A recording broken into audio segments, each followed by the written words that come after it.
வணக்கம். VHP news செய்திகளில் ஆன்மீக மற்றும் அரசியல் செய்திகளுக்காக சொல்லி அந்த தலைப்பு இப்போ நம்ம பொறுப்பாளர்கள்லாம் பேசி பிள்ளைங்க பேசிருக்கீங்களா? யாராவது எந்தெந்த பகுதியில் வச்சிருக்கீங்க சொல்லுவீங்களெல்லாம் மாசத்துக்கு ஒரு முறை சந்திக்கணும். இந்த நிகழ்ச்சியை தமிழ்நாடு மாநில மாவட்ட நிர்வாகிகள் கூட்டம் அதில் நடக்குது.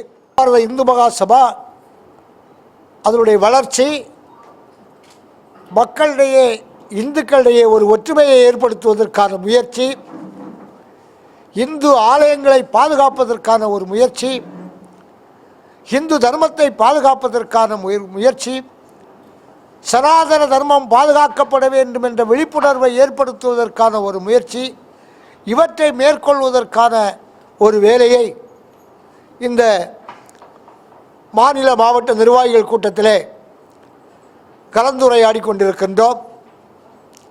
தமிழகத்திலே வரக்கூடிய காலகட்டத்திலே விநாயகர் சதுர்த்தி விழா, வீடுதோறும் விநாயகர், வீதிதோறும் விநாயகர் என்ற முழக்கத்தோடு எல்லா வீடுகளிலும் விநாயகர் மூலமாக ஒரு ஹிந்து எழுச்சியை ஏற்படுத்த வேண்டும், அதற்கான ஒரு வேலையை தொண்டர்கள் செய்ய வேண்டும் என்று அதற்கான விவாதத்தில் ஈடுபட்டு கொண்டிருக்கின்றோம். எல்லா வீடுகளிலும் எல்லா வீதிகளிலும் விநாயகர் சிலை வைத்து பிரம்மாண்டமான ஒரு இந்து எழுச்சியை உருவாக்க வேண்டும் என்பது இந்து மகாசபாவுடைய நோக்கம். அயோத்தியில் ஸ்ரீராமனுக்கு ஆலயம் அமைக்கப்பட்டு விட்டது. அயோத்தி ஸ்ரீராமனுடைய ஆலயத்திற்கு தமிழகத்தில் இருந்து அகில பாரத இந்து மகாசபாவுடைய சார்பாக ராமனுடைய பாதுகையை வெள்ளியிலே செய்து வரக்கூடிய 10ஆம் தேதி திருப்பூரிலே அதற்கான ஒரு நிகழ்ச்சியை நடத்தி அயோத்தி கொண்டு செல்ல இருக்கின்றோம். அயோத்தியிலே பிரம்மாண்டமான ஒரு நிகழ்ச்சியை ஏற்படுத்தி ராமனுடைய பாதுகையை அங்கே ஒப்படைப்பதற்கான ஒரு முயற்சியிலே ஒரு விழாக்கோலமாக தமிழகம் முழுவதும் அதை நடத்த வேண்டும் என்று இந்து மகாசபா யோசனை செய்து அதற்கான முடிவை ஏற்படுத்தி கொண்டிருக்கின்றோம். வரக்கூடிய ஜூலை 26ஆம் தேதி கார்கிலிலே வெற்றி பெற்று 25 ஆண்டுகள் ஆகிறது. அதை மையமாக வைத்து தேசத்தை பாதுகாக்கக்கூடிய இராணுவ வீரர்களுக்கு மரியாதை செலுத்தக்கூடிய வகையாக ஜூலை 26 கார்கில் வீரர்கள் நினைவு தினம், இதை தமிழகம் எங்கும் அகில பாரத இந்து மகாசபா வெற்றி தினமாக கொண்டாட வேண்டும் என்ற வேலையை இங்கே வைத்து கொண்டிருக்கின்றோம். தமிழகத்திலே கள்ளக்குறிச்சியிலே நடந்த கள்ளச்சாராய சாவு மிகவும் பரிதாபத்துக்குரியது. அதிலே கள்ளச்சாராயத்திலே கொழுப்படுத்து போய் கள்ளச்சாராயம் குடித்தவர்களுக்கு தலா 10 லட்சம் கொடுத்த தமிழக அரசை வன்மையாக கண்டிக்கிறோம். உண்மையிலேயே ஒரு ஆக்சிடென்ட்டில் சாகுறாங்க, ஒரு விவசாயி தற்கொலை செய்கிறான், இராணுவ வீரர் பலியாகிறாங்க. அவங்களுக்கெல்லாம் இந்த அளவுக்கு உடனுக்குடன் நிவாரணம் கொடுக்கல. கோர்ட்டு கூட இதில் தலையிட்டு இருக்கிறது. தமிழக அரசு அதை மறுபரிசீலனை செய்ய வேண்டும் என்று இந்து மகாசபா சொல்வதெல்லாம்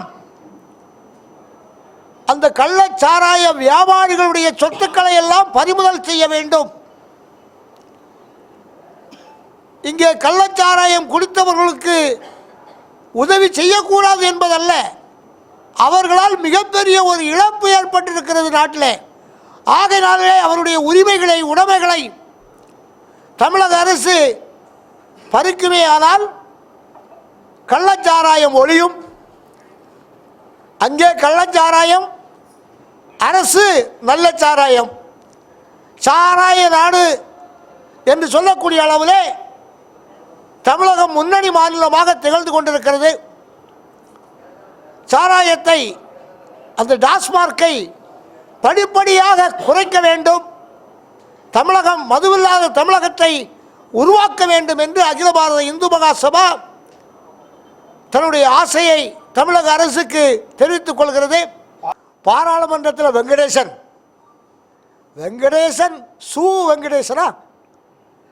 வெங்கடேசனோ செருப்பு வெங்கடேசனோ அவர் பேசுறது உருவாக்கட்டுத்தனம்.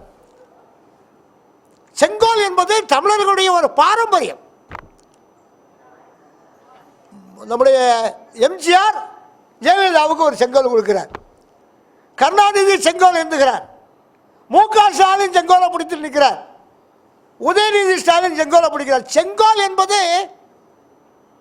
இன்றைக்கு நேற்றைக்கு வந்ததல்ல, நம்முடைய பாரம்பரியத்தினுடைய அடையாளம், தமிழருடைய கலாச்சாரம். முதல்ல 1947 செங்கோலை அங்கே ஆட்சி மாறுகின்ற போது கொடுத்தவன் தமிழன், தயார் செய்து கொண்டு போனவன் தமிழன்.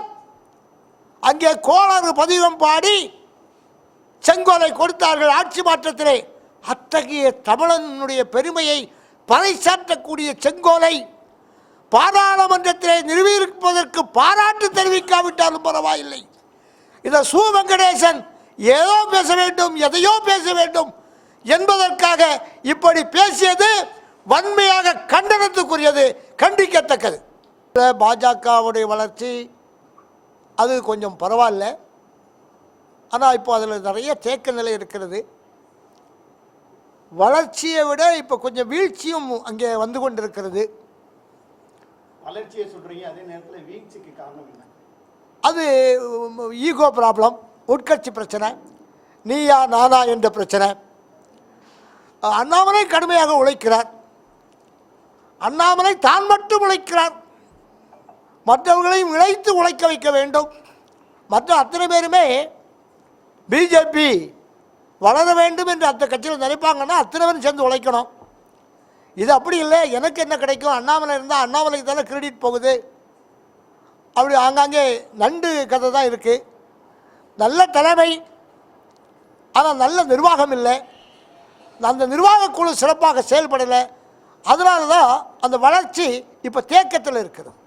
அகில பாரத இந்து மகாசபா வரக்கூடிய தேர்தலில் 2026 தேர்தலில் இந்து இயக்கங்களை எல்லாம் இணைத்து இந்துக்களுடைய முகத்திரையை அவமானப்படுத்தி கொண்டிருக்கக்கூடிய இந்த கட்சிகளுக்கெல்லாம் ஒரு பாடம் காட்டக்கூடிய வகையிலே தேர்தலை சந்திக்க வேண்டும் என்று இந்து மகாசபா முடிவு செய்திருக்கிறது. என் பேர் பாலசுப்ரமணியன், இந்து மகாசபா தேசிய துணைத் தலைவர், மாநில தலைவர். வணக்கம். VHP நியூஸ் செய்திகள். இத்துடன் VHP நியூஸ் செய்திகள் நிறைவடைந்தது.